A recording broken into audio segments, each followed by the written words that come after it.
Oh Lord, it's good to be here with you. Imagine this. You walk into a room full of people and you immediately start performing. You laugh a little louder at jokes that aren't that funny. You nod enthusiastically at opinions you don't really agree with. You're smiling so hard your face hurts, and you're monitoring every single word that comes out of your mouth like you're diffusing a bomb. And here's the thing that absolutely sucks about this. The harder you try to be likable, the more invisible you become.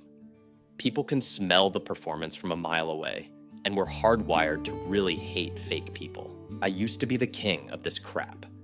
Back when I was a social disaster, I thought being likable meant being agreeable, being polite, being whatever I thought people wanted me to be.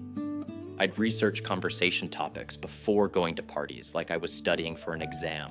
I'd rehearse stories in my head, trying to make them sound casual and spontaneous, which is hilarious because nothing says authentic like a pre-scripted anecdote about your weekend. Let me tell you about the time I murdered my likability in cold blood at a networking event. I was trying so hard to impress this group of people that I literally started agreeing with two opposing viewpoints in the same conversation. One person said remote work was the future. Another said it was destroying company culture. And I'm standing there like a bobblehead going, yes, absolutely. You're both so right. The conversation died right there. They looked at me like I was a malfunctioning robot, and honestly, that's exactly what I was. Here's what I learned after that disaster and a lot of research into why I kept failing. The authenticity paradox is real. We think we need to perform to be liked, but performing is exactly what makes us unlikable. Psychologist Herminia Ibarra talks about how people confuse authenticity with being stuck in comfortable behavior patterns. We think being ourselves means never changing, never adapting, but that's not authenticity. That's just being rigid and calling it honesty. The research I found, and I'm talking about a deep dive here, revealed something that changed everything for me. Carl Rogers, the legendary psychologist, discovered that genuine connection happens when you show up as you actually are, not as you think you should be. But here's where it gets tricky. Being authentic doesn't mean vomiting every thought and feeling onto people the second you meet them. It means alignment between what you value inside and how you show up outside. I had to learn the hard way that there's a massive difference between being polite and being real. Being polite is surface level performance, like when you say fine when someone asks how you are, even though you're actually stressed about 17 different things. Being real is saying, yeah, it's been a chaotic week, but I'm handling it, which is both honest and not trauma dumping on a stranger. Do you see the difference? One feels like reading a script. The other feels like talking to an actual human being. The biggest mistake I made, and maybe you've made this too, was thinking that likability meant never disagreeing, never showing weakness, never letting people see that you're figuring things out as you go. But here's what actually makes someone instantly likable: vulnerability without the performance of vulnerability. When you admit you don't know something, when you share a real opinion even if it's not popular, when you let your actual personality show up instead of the carefully curated version, people relax around you. They stop performing too. I want you to think about the most likable person you know. Not the most popular, not the most impressive, the most likable. I bet they're not perfect. I bet they don't agree with everyone. I bet they've told you about their mistakes, their fears, their weird quirks. That's not accidental. They're likable because they're real, and realness is magnetic in a world full of people pretending to be something they're not. So here's the practical shift that changed my life. Stop asking yourself what will make people like me, and start asking, am I being real right now? When you're about to say something, check in with yourself. Is this actually what I think? Or is this what I think they want to hear? When you're smiling, is it because you're genuinely amused? Or because you think you're supposed to smile?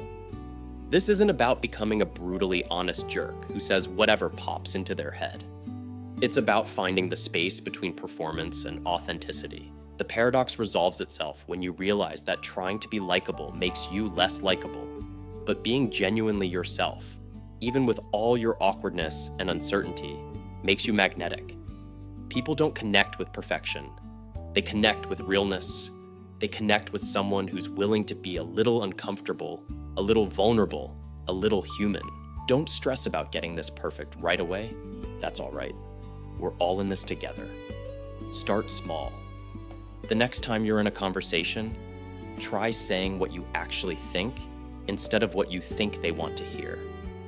Notice how it feels. Notice how they respond. You might be surprised to find that people don't reject you for being real.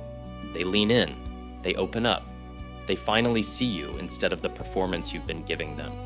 And that, my friend, is when you stop being invisible and start being unforgettable. Have you ever noticed how some people walk into a room and instantly feel approachable, while others give off a vibe that screams, "Stay away"? Here's the thing that'll blow your mind. They haven't even spoken yet. Your body is having an entire conversation before you open your mouth. And most of the time, you have no idea what it's saying. Let me tell you about the time I completely murdered a potential friendship with my body language alone. I was at a coffee shop, and this person I'd been wanting to meet was sitting at a table nearby. I walked over, arms crossed because I was cold, phone in my hand, because I'd just been checking the time, slouched because I'd been sitting weird all morning. I said hi, tried to start a conversation, and they gave me the shortest responses possible before making an excuse to leave. I stood there thinking, what the hell just happened? I was being so friendly. But here's what I didn't realize. My body was screaming, I'm closed off, I'm distracted, I'm uncomfortable, and I don't really want to be here. The research on this is wild.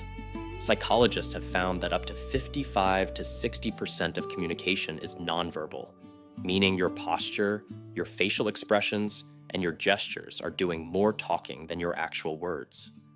When there's a mismatch between what you're saying and what your body is showing, people believe the body language every single time. You can say, "I'm so happy to meet you," with the warmest words imaginable. But if your arms are crossed and you're leaning away, your body just called you a liar. I went deep into this after my coffee shop disaster, reading everything I could find about immediacy cues, which is the fancy psychology term for body language that makes you instantly likable. Turns out there are 5 specific things that trigger instant approachability, and once you know them, you can't unsee them. You'll start noticing who does them naturally and who's completely clueless, and you'll realize why some conversations feel easy while others feel like pulling teeth. First thing, eye contact. Not the creepy, unblinking stare that makes you look like a serial killer, but genuine, interested eye contact that says, "I see you. I'm here with you." When you look someone in the eyes at the start of a conversation, you're signaling attention, confidence, and trustworthiness all at once. When you look away, check your phone, or scan the room while they're talking. You're telling them they're not worth your focus, even if that's not what you mean at all. Second, smile like you mean it. Here's where it gets tricky because people can tell the difference between a real smile and a fake one. A genuine smile involves your eyes, not just your mouth. Those little crinkles at the corners of your eyes, that's the signal that you're actually pleased to see someone. When I was performing my way through social situations, I'd paste on this big toothy grin that probably looked manic, and people could feel the fakeness radiating off me. Now I focus on actually feeling warmth toward the person, and the smile takes care of itself. Third, lean forward slightly. This one changed everything for me because it's so simple but so powerful. When you lean back in a conversation, you're creating distance, signaling discomfort or disinterest. When you lean forward just a little, you're showing engagement and confidence. It's the difference between, yeah, I'm here talking to you, and I'm actually interested in what you're saying. The key word is slightly, because if you lean too far forward, you're invading their space and making them uncomfortable, which leads us to the next point. Fourth, respect physical distance, but don't be a statue. Different cultures and contexts have different comfort zones, but generally, standing too far away makes you seem cold and disengaged, while standing too close makes you seem aggressive or boundary violating. I used to stand way too far from people because I was anxious about invading their space, and conversations felt weirdly formal and disconnected. Finding that sweet spot where you're close enough to feel connected, but not so close that they're backing away. That's where the magic happens. Fifth, open your body language. Uncross your arms, keep your hands visible, relax your shoulders. When your arms are crossed, even if you're just cold or it's comfortable, you look defensive and closed off. When your hands are hidden in your pockets or behind your back, it triggers a subtle distrust because humans are wired to want to see hands as a safety signal. Pull your shoulders back, stand or sit with an open posture, and suddenly you look confident, approachable, and friendly instead of nervous and guarded. Here's a bonus that'll make you instantly more likable. Nod when people are talking. It's such a small thing, but nodding signals that you're listening, understanding, and validating what they're saying. Try nodding no while someone's talking, and watch them get uncomfortable and trail off. Try nodding yes, and watch them open up and keep going. Your head movements are literally controlling the flow of conversation. I know this sounds like a lot to think about, and you're probably wondering, how the hell am I supposed to remember all this while also having a conversation? Here's the secret. You don't have to perform these things. You just have to be aware of them. Start with one. Maybe it's eye contact. Focus on actually looking at people when they talk to you for 1 week. Then add in the smile, then the forward lean. Over time, these things become automatic, and you stop thinking about them because they're just how you show up. The biggest shift for me was realizing that likable body language isn't about tricks or manipulation. It's about aligning your physical presence with your intention to connect. When you genuinely want to engage with someone, your body naturally starts doing these things.